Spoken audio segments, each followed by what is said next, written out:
Welcome to my channel the teachers point. इस video में हम प्लांक के क्वांटम सिद्धांत पर चर्चा करेंगे। सन 1900 ईस्वी में एक जर्मन वैज्ञानिक मैक्स प्लांक ने विकिरण ऊर्जा से संबंधित एक सिद्धांत प्रस्तुत किया था जिसे प्लांक का क्वांटम सिद्धांत कहा जाता है। यह सिद्धांत उन्होंने कुछ बिंदुओं के रूप में दिया था। अब हम बिंदुवार इस सिद्धांत की चर्चा करेंगे। तो पहला बिंदु है कि किसी वस्तु के द्वारा विकिरण ऊर्जा का अवशोषण या उत्सर्जन सतत ना होकर असतत होता है। मतलब कोई भी वस्तु विकिरण ऊर्जा का जब अवशोषण करती है या उत्सर्जन करती है तो जो वो अवशोषण या उत्सर्जन होता है वो लगातार ना होकर के टुकड़ों के रूप में होता है। दूसरा बिंदु उन्होंने ये दिया था कि ऊर्जा का अवशोषण या उत्सर्जन निश्चित ऊर्जा के पैकेटों या बंडलों के रूप में होता है। उन्होंने ये बताया कि जो असतत अवशोषण या उत्सर्जन होता है उसमें कुछ निश्चित ऊर्जा के बंडल या पैकेट्स होते हैं।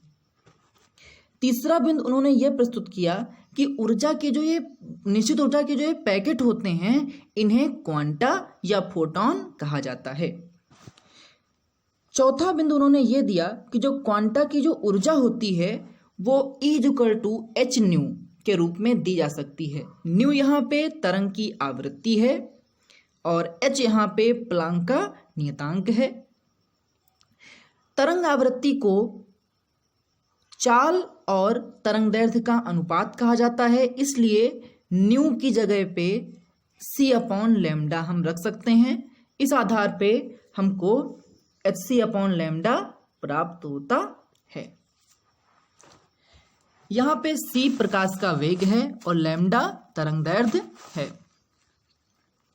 अगला बिंदु उन्होंने ये दिया था कि किसी वस्तु के द्वारा अवशोषित या उत्सर्जित ऊर्जा की मात्रा एक क्वांटा की ऊर्जा की पूर्ण गुणक होती है। मतलब कि जब कोई वस्तु ऊर्जा को अवशोषित करती है या उत्सर्जित करती है तो जो ऊर्जा की मात्रा होती है वो एक क्वांटा की जो ऊर्जा होती है उसकी पूर्ण गुणक होती है। मतलब एक क्वांटा की ऊर्जा h न्यू होती है तो जो अवशोषित ऊर्जा की मात्रा होगी वो 2h new, 3h new, 4h new इस रूप में हो सकती है, ना कि 1.4h न्यू, 1.2h न्यू या 0.5h न्यू। मतलब दशमलव के रूप में ऊर्जा नहीं हो सकती है, दशमलव के गुणकों के रूप में ऊर्जा नहीं हो सकती है, बल्कि एक क्वांटा की ऊर्जा की पूर्ण गुणक होती है किसी वस्तु के द्वारा अवशोषित या उत्सर्जित ऊर्जा की मात्रा। इसी प्रकार के अन्य वीडियो प्राप्त करने के लिए the teachers point channel subscribe कर लें और बेल आइकॉन भी प्रेस कर दें ताकि आने वाले नए वीडियोस की नोटिफिकेशंस आपको मिल जाएं।